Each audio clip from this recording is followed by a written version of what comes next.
प्रिय दर्शकों, वैदिक भक्ति मिशन में आपका स्वागत है। और जैसा कि आप देख रहे हैं, स्वामी जी वेदों का जो प्रचार कर रहे हैं, हमारे समाज में जिस प्रकार का उत्थान का श्रेयस्कर कार्य उन्होंने प्रारंभ किया हुआ है वह सराहनीय है। और अभी स्वामी जी ने एक अपनी वीडियो अपलोड की थी जिसमें उन्होंने वेदों के 21 जो है महत्वपूर्ण, जिसको हम कह सकते हैं मंत्रों का सार, आप सबको बताने का प्रयास किया था। हालांकि जो हमारे आम दर्शक हैं, श्रोता हैं, उनमें इतनी गूढ़ समझ नहीं होती कि वे उस तथ्य को समझ सके। तो आज मैं आप सबकी ओर से स्वामी जी से कुछ प्रश्न करना चाहूंगा और इसी उद्देश्य से जो है मैं आज गुरुकुल में आया हूं कि स्वामी जी सहज तरीके से हमारे दर्शकों को बता सकें वो गूढ़ पहेलियां जिसे लोग नानाविध प्रकार से पाना चाहते हैं, लेकिन उनके जो प्रयत्न हैं वो असफल रह जाते हैं। तो सबसे पहले मैं स्वामी जी को प्रणाम करता हूं कि आप जो है आज हमारे दर्शकों को बताएंगे। मेरा पहला प्रश्न है, आपने जिस प्रकार से वेदों के जो ये 21 मंत्रों का सार दिया है, बहुत ही पुनीत कार्य है। कम समय में इस प्रकार का जो गूढ़ ज्ञान हमारे दर्शकों को आपने प्राप्त करवाया, क्योंकि कोई भी जो है इतना योग्य नहीं हो सकता जो चारों वेदों का अध्ययन कर ले और फिर उसका बखान करे, उन बातों को उसी तरह से समझे। तो मेरा स्वामी जी आपसे पहला प्रश्न है कि प्रभु प्राप्ति की सहज विधि क्या है? क्योंकि अनेक मत मतांतर अनेक तरह से परमात्मा के जो है ठेकेदार बने बैठे हैं कि हम इस विधि से आपको बताएं, आप ये कीजिए, कोई योग साधनाएं, न जाने क्या क्या ऐसे क्रिया विधि बताकर लोगों को जो है परेशान कर रखा है, मैं ये कह सकता हूं। तो आपसे हमारे दर्शक जानना चाहते हैं कि परमात्मा की सहज विधि क्या हो जिससे वो अध्यात्म का लाभ उठा पाए। मेरा सभी दर्शकों को सादर नमस्कार। आज आपने बहुत अच्छा प्रश्न किया है कि हम सहज में परमात्मा को कैसे पाएं। और जैसे कि इस मिशन का भी यही उद्देश्य है कि आम लोगों तक हम वेदों का जो गूढ़ ज्ञान है वो आम लोगों तक पहुंचे और हमारा सारा जो परमात्मा को जानने के विषय में ही सारे कर्म होते हैं। जैसे हम पूजा करें, पाठ करें, तप करें, व्रत करें, उपवास करें, जो भी कुछ है, हर व्यक्ति का अंतिम उद्देश्य तो एक ही होता है कि उस परमात्मा को पाएं और आत्मिक शांति मिले। और आपने कहा कि सहज में उस परमात्मा को कैसे पाएं। जी, सहज का अर्थ है तो ये नहीं होता कि आसानी से। हाँ, कई लोग सहज का अर्थ ले लेते हैं कि वे आसानी से परमात्मा को कैसे पाया जाए। पहली बात तो यह है कि सहज का अर्थ होता है कि निरंतरता, कि उस परमात्मा से हमारा एक पल के लिए भी बिछोहा न हो। इसको कहते हैं कि सहज योग। हर अवस्था में हम परमात्मा से जुड़े रहें। यजुर्वेद के 40वें अध्याय का प्रथम मंत्र हमें यही कहता है कि सब जगह परमात्मा है, उसके बिना कहीं भी कोई कण खाली नहीं है और हम उससे एक पल के लिए भी अलग न हों। और इस माया का हम इस जो परमात्मा की बनाई हुई जो प्रकृति है उसका सहज रूप में उपभोग करें। तो अब सहज योग यानी कि परमात्मा को सहज में कैसे प्राप्त करें। जी बिल्कुल, प्रैक्टिकल रूप से अगर कोई चाहे कि ऐसी विधि क्या हो जिसकी हम अनुपालना करते हुए उनके दर्शन कर पाएं या उनका सानिध्य मिले या हम उस परमात्मा को अनुभव कर पाए। तो इसके लिए सबसे पहले तो हमने अपने आसन को सिद्ध करना पड़ेगा, क्योंकि जब तक सारा खेल तो मन का ही होता है। ये मन के विषय में हमने एक अलग से वीडियो भी निकाली थी और ये सारे विषय अलग अलग लिए हैं कि सबसे पहले तन स्थिर, और जब तक हमारा आसन स्थिर नहीं होगा, कम से कम भी 3 घंटे का हमारा आसन स्थिर नहीं होगा, जब तक मूल बंद लगा के हम आसन को स्थिर नहीं करेंगे। आसन में कोई भी प्रकार को बैठने का हो या कोई विशेष आसन? नहीं, विशेष तो 3 आसन विशेष होते हैं, जैसे कि पद्मासन, सिद्धासन और सहजासन। योग में लगभग यही 3 आसन होते हैं जिससे शरीर को कष्ट ना हो, शरीर में कठिनाई अनुभव ना हो। अगर हम कष्ट का अनुभव करेंगे तो फिर ध्यान कैसे लगेगा? मतलब ये है कि व्यक्ति सहज बैठ सके। हाँ। 3 घंटे तक वो उसकी कैसी भी स्थिति हो सकती है। हाँ। आसानी से आप 3 घंटे अगर आसन सिद्ध होने के बाद, जब हमारा आसन सिद्ध हो जाएगा, हम आसन में बैठेंगे, प्राण, फिर हमारा दूसरे नंबर पे प्राण आता है। हमारे चारों वेद, उपनिषद और दर्शन में सबसे अधिक प्राण पे व्याख्याएं हुई हैं। प्राण एक मूल शक्ति है परमात्मा की दी हुई। महर्षि पतंजलि जी का जो योग सूत्र है वो सारा ही प्राण पे है। और संत कबीर जी, गुरु गोरखनाथ जी, संत रविदास जी आदि जितने भी हमारे संत महापुरुष हुए हैं, सब ने प्राण के ऊपर ही सारी साधना बताई है। तो हमारे शरीर में जैसे प्राण चलता है, बैठक 12 चालत 18।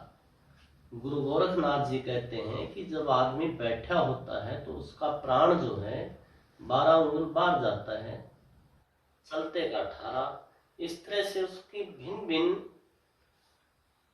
प्राण की गति होती है जी, कार्य के हिसाब से उसकी गति होती है। लेकिन जब व्यक्ति साधना करता है तो उसका प्राण धीरे धीरे धीरे धीरे सूक्ष्म होना शुरू हो जाता है, उसकी गति कम होनी शुरू हो जाती है। आपका कहने का मतलब ये है कि प्राणों का जो आरोह अवरोह है वह नियंत्रित होने लग जाता है। हाँ जी। तो प्यारे साथियों, आपका बैठना और फिर आपके प्राणों की गति, ये 2 जो बातें हैं ये सबसे ज्यादा अहम बताई गई है। यो तो स्वामी जी परमात्मा का स्मरण बंदा चाहे दिन में रात में चलते बैठते कभी करे, परंतु यदि वह समाधि स्थिर होना चाहता है, क्योंकि सहज का मतलब ये नहीं कि आप चुटकी बजाएंगे और परमात्मा के दर्शन होंगे, ऐसा तो है नहीं। तो आपका जो बैठना और प्राणों की गति है, स्वामी जी उस पर प्रकाश डाल रहे हैं।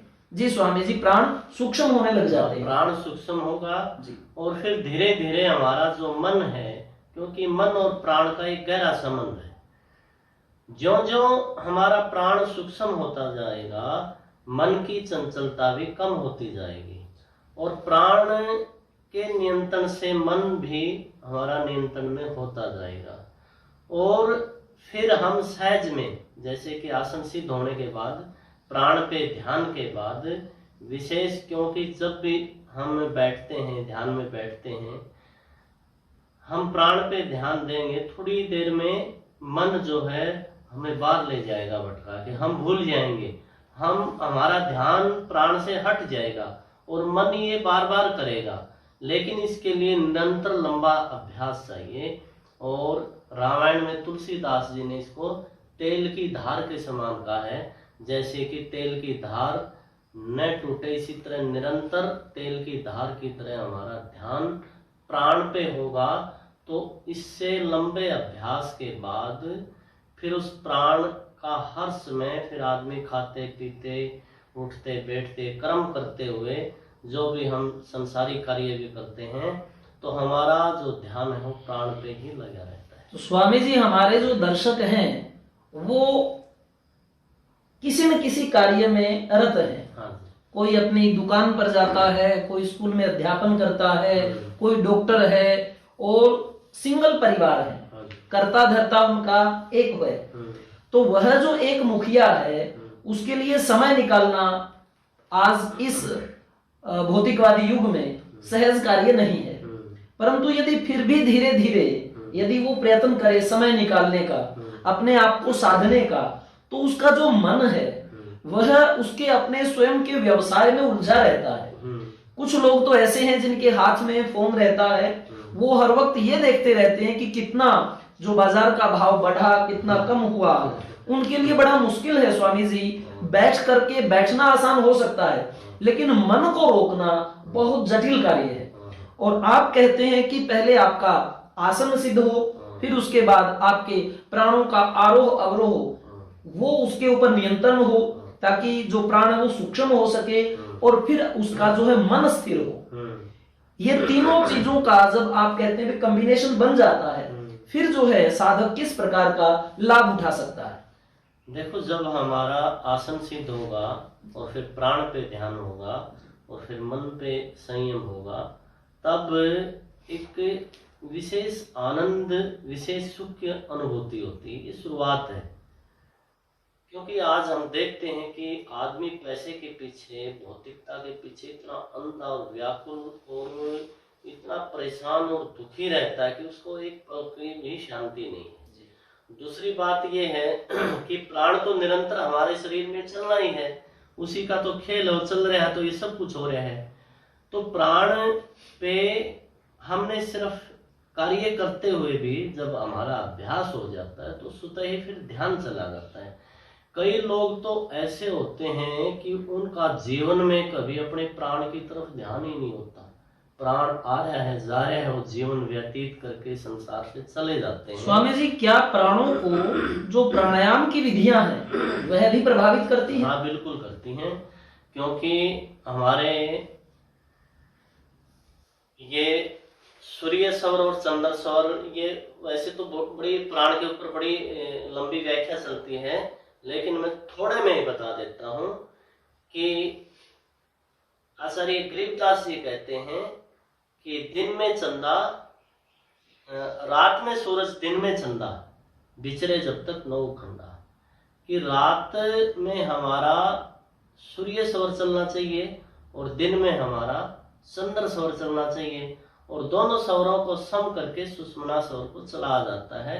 इसके लिए अनुलोम विलोम आदि क्रियाएं जो हमारे संतों ने, वेदों ने, उपनिषदों में, सारे दर्शन आदि में इसकी विधि सहज में मिलती है। गीता में श्री कृष्ण भगवान जी ने भी इस पे बड़ी व्याख्या की है। तो ये तो करना ही पड़ता है हमें। मतलब ये है कि हर एक कार्य व्यापार का नियम है। हाँ जी। जैसे ट्रेन एक पटरी पर चलती है, तो जो भी मतलब इस विषय में अपना ये ध्यान चाहता है कि मैं परमात्मा को सहज प्राप्त कर पाऊं, उसके लिए उसे भी कुछ नियमों का पालन करना पड़ेगा। बिल्कुल करना, क्योंकि मन को काबू करना वो भी जरूरी है, प्राणों का आरोह अवरोह उसके ऊपर भी काबू पाना जरूरी है, और ये दोनों चीजों की प्राथमिक जो आधार है वो आसन है।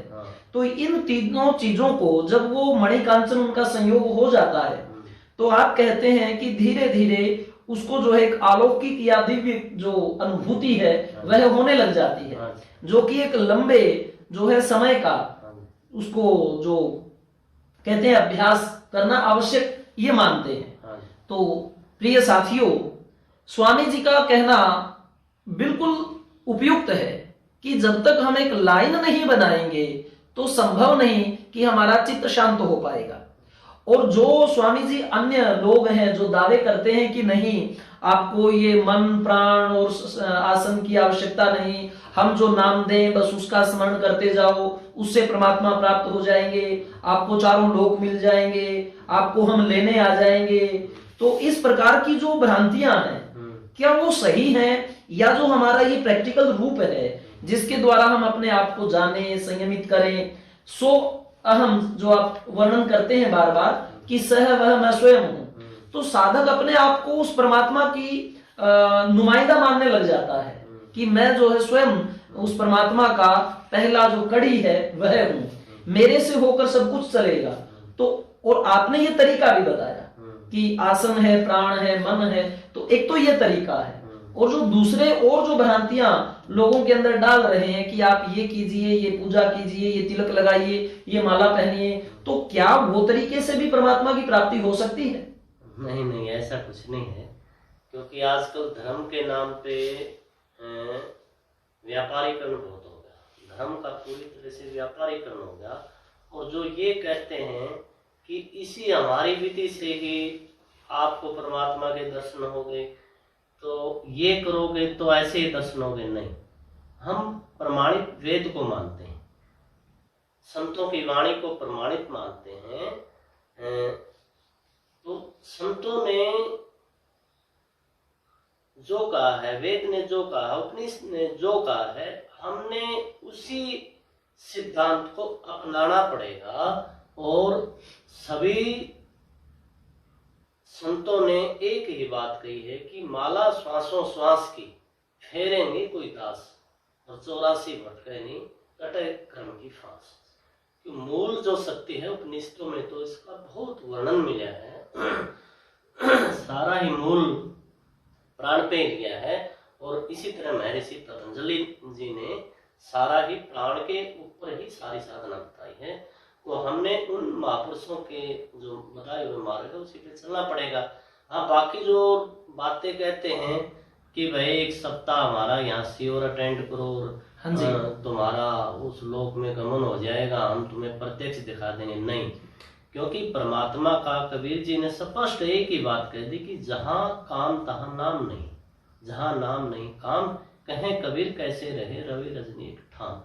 जब तक मन में अनंत इच्छाएं हैं, अनंत वासनाएं हैं, अनंत उसके अंदर संसारिक जो है प्रलोभन है, तब तक हम उस परमात्मा से बहुत दूर हैं। तब तक हम ये जो शुरुआत अच्छी नहीं करेंगे, तब तक हम उस मार्ग पे नहीं चल पाएंगे। ये तो ठीक है, आजकल पाखंड की बहुत दुकानें खुली हुई हैं और उनसे समाज का बहुत अहित हो रहा है, लेकिन उनका उद्देश्य जो इस तरह के पाखंडी बैठे हैं केवल पैसा कमाने का, और उनका दूसरा कोई उद्देश्य नहीं। कबीरदास जी जैसे कहते हैं कि गूंगा केरी सरकरा खाए और मुस्कुराए, तो क्या वैसी ही अनुभूति जो महापुरुष हैं, संत हैं, वो करते हैं? हाँ बिल्कुल जी, महापुरुषों ने किया है तभी तो लिखा है। कबीर जी ने तो स्पष्ट कर दी कि जब तक देखूं ना नैना, मानो नहीं संत के बहना। जब तक मैं प्रत्यक्ष नहीं देख लेता मैं मानता नहीं हूँ। और यही बात वेद कहता है, प्रत्यक्ष अनुभूति को वेद मानता है। लेकिन जो एक कल्पना की परमात्मा सर्वत्र है, हर जगह है, और एक हम कल्पना करें कि मैं समाधिस्थ हो गया, मैं आकाश में चलेगा, ये हो गया, वो हो गया, ना, ये बातें कल्पना की नहीं है। कल्पना तो जब महर्षि पतंजलि ने कह दिया कि जब निर्विचार होना पड़ेगा हमें, और कबीर जी ने कह दिया कि साधो भाई सहज समाज बली रे, और गुरु गोरखनाथ ने कह दिया कि वह शून्य समाधि, शून्य का मतलब निर्विचार होना। यही बात वेदों ने कह दी, यही दर्शन ने कह दी, यही उपनिषद ने कह दी, यही संतों ने कह दी। बस वो थोड़ा भाषा में अंतर हो जाता, लेकिन उनका मूल समझाने का एक ही होता है। तो स्वामी जी, जैसे हमारे हृदय में कुछ संवेग उठते हैं, जैसे किसी शत्रु को देख के क्रोध में हम उबलने लग जाते हैं, और वाणी से चाहे हम क्रियाओं से भले किसी का विरोध ना करें, फिर भी क्रोध अंदर हिलोरे मारता है, वो दिखाई नहीं देता। उसी प्रकार जैसे कोई जीव को देख लेते हैं भयानक, को हमारे अंदर भय की उत्पत्ति हो जाती है, लेकिन वो भय सार्वत्रिक दर्शन उसके नहीं हो पाते। उसी प्रकार वात्सल्य है, घृणा है, अनेक भाव हैं। उसी प्रकार से क्या परमात्मा का कोई ऐसा नहीं, ये भाव से तो परे की बात है। ये तो ठीक है, ये तो सुख दुख से परे है, वो तो आनंद है, और उसका तो आत्मा अनुभूति करती है, आत्मा में ये सारा एक खेल है। ये तो बहुत अलौकिक सुख वर्णन से परे है। हाँ, परे है, उसको कह नहीं सकते। और ये तो हमने सबसे पहले तो बस सीधी बात है कि साधना में उतरना पड़ेगा। ये वैसे कोई सहज में यूं नहीं कि भाई हम दुकान पे गए और कोई चीज को खरीद के ले आए, ऐसा कुछ नहीं है। किसी ने अग्नि जला ली अपने चारों तरफ, या कोई जल समाधि ले ली, या कुछ मतलब इतने कष्टकर जो उपाय हैं वह करने की आवश्यकता नहीं। ना, ये तो जहाँ दिखावा है वहाँ भगवान नहीं है। दिखावे में न साधना है न परमात्मा है, तो दिखावे से तो हमने दूर रहना है, दिखावा नहीं करना है। अगर कोई परमात्मा का नाम लेना चाहे, जैसे आपने कहा समाधि हो गई, प्राण स्थिर किए, चित्त को भी कंट्रोल किया, उसके बाद में अगर कोई किसी विशेष नाम का उच्चारण करना चाहे, जैसा कि लोग कहते हैं कि जरूरी भी है, कोई किसी का ले रहा है तो कोई किसी का, और वैसे तो आप जैसे वर्णन करते हैं अपने वीडियो में कि परमात्मा के गुण रूप नाम है, जैसे भी परमात्मा के गुण होते हैं वैसे उसका नाम प्रचलित हो जाता है। और आप एक जगह ये भी कहते हैं कि हम पुत्र हैं और परमात्मा हमारा पिता है, तो हम पिता का नाम कैसे दे सकते हैं? क्योंकि पिता कभी ये नहीं बताता कि मैं तुम्हारा इस नाम का बाप हूं। तो ये भी आपकी बात हमें बहुत ज्यादा अच्छी लगी, हमारे दर्शक भी जो आपकी वीडियो देखते हैं। तो मैं ये कहना चाहता हूं कि कोई ऐसा नाम जो है बताया जाए जिसको ये मान ले कि भी चलो इस प्रकार का नाम जो है हम परमात्मा का उस अपनी सहज भक्ति में लिया करेंगे। देखो सारे नाम उसी के हैं। कबीर जी ने एक बात कही कि जो बोलो सो नाम, जो खाऊं सो भोग, जो लेटो सो बंदगी, मेटो सारे रोग। कबीर जी की वाणी, संतों की वाणी, वेदों की वाणी एक है कि मैं जो बोलता हूं वही परमात्मा का नाम है। प्राण के साथ हम कोई भी नाम जोड़ेंगे, कोई ओम जोड़ो, हरिओम जोड़ो, सोहम जोड़ो, ओम नमो नारायण जोड़ो, जो भी आपको अच्छा लगता है, क्योंकि परमात्मा के अनंत गुण हैं, अनंत नाम है। मूल चीज प्राण है। ध्यान हमने प्राण का करना है, क्योंकि प्राण और मन का बड़ा गहरा संबंध है। परमात्मा के नाम सभी हैं, जो आपको अच्छा लगे उसको जोड़ के मूल जो ध्यान है वो प्राण का करना है। जितना हम प्राण का ध्यान करते जाएंगे उतनी ही हमारी जो संसारिक जकड़न है, जो सांसारिक वासनाओं से जीव बंधा हुआ है, धीरे धीरे वो पास खुलने शुरू हो जाते हैं, पास ढीले हो जाते हैं। और यही मूल शक्ति है, परमात्मा की दी हुई शक्ति है। जो आजकल ये पाखंडी लोग कहते हैं कि हमारे से नाम ले जाओ, मैं वहां से नाम लेके आऊं, वो नाम लेके आऊं, ये सारी बातें झूठी और नकली हैं। इस बात में कोई तथ्य नहीं है।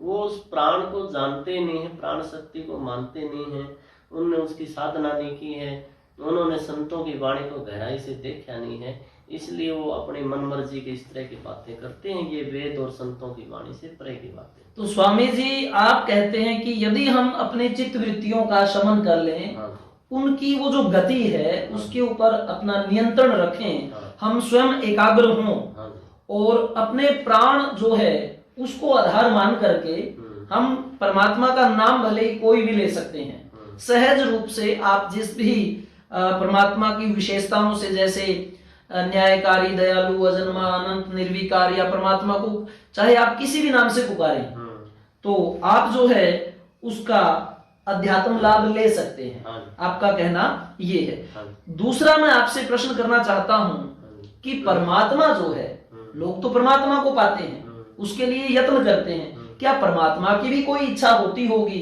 कि मेरा जो जीव है वो इस दृष्टिकोण का हो, या मुझे वह जीव प्रिय है? क्या परमात्मा भी कुछ ऐसी अपेक्षा रखते हैं हमसे?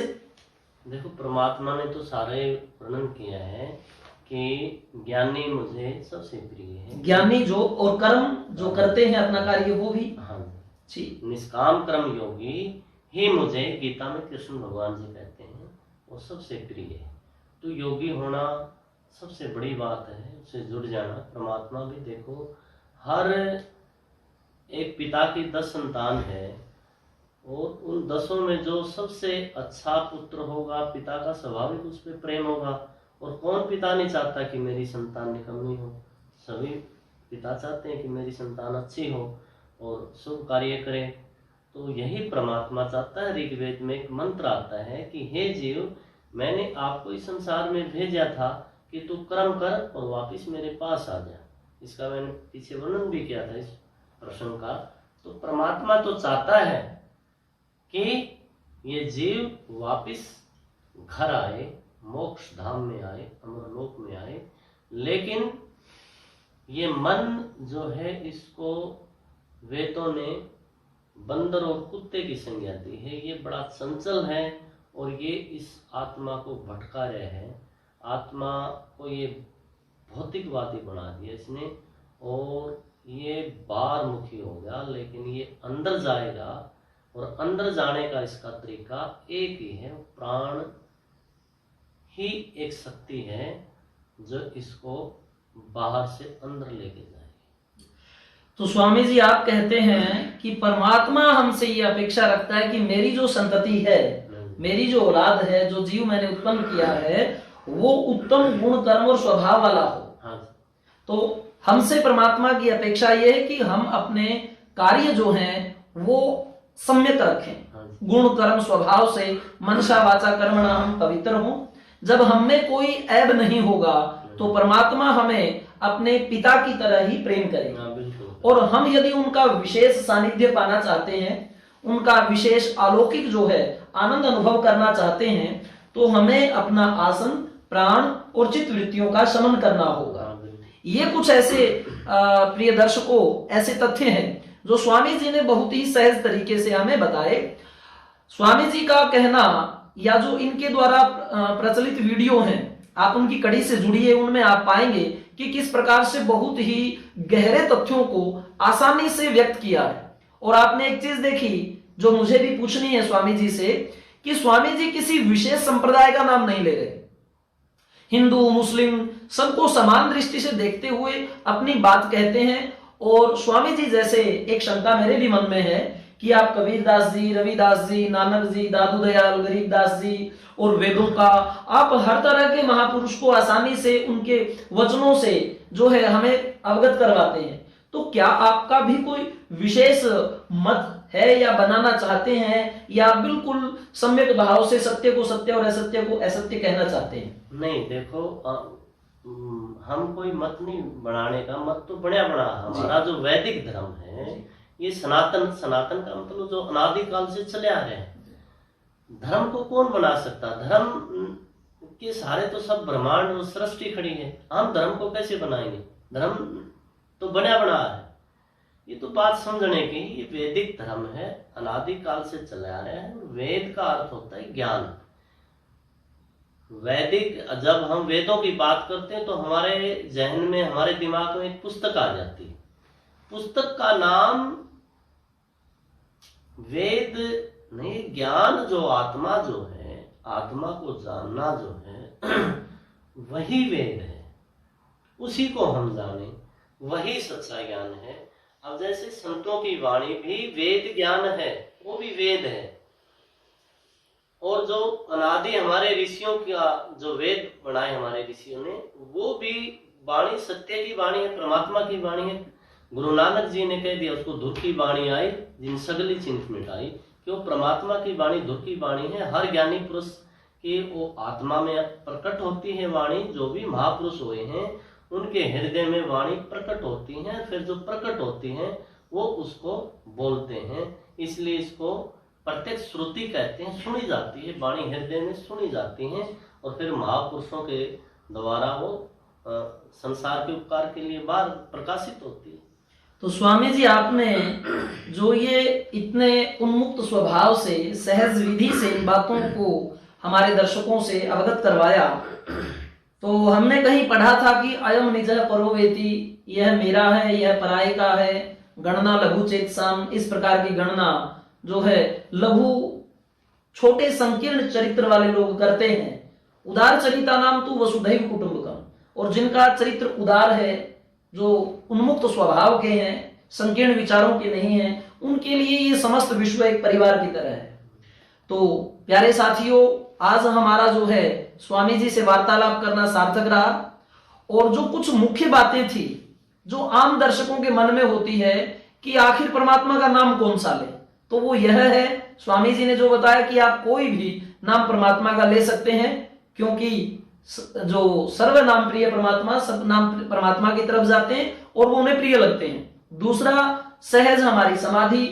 तीसरा, हमारा प्राण चित्त का कंट्रोल। और हम भी उत्तम गुण कर्म स्वभाव वाले हों, क्योंकि यदि स्वामी जी हम कोई त्रुटि है तो हम परमात्मा चाहे कितना भी नाम लें, उसके हम जो है दया के पात्र, दृष्टि के पात्र नहीं हो सकते।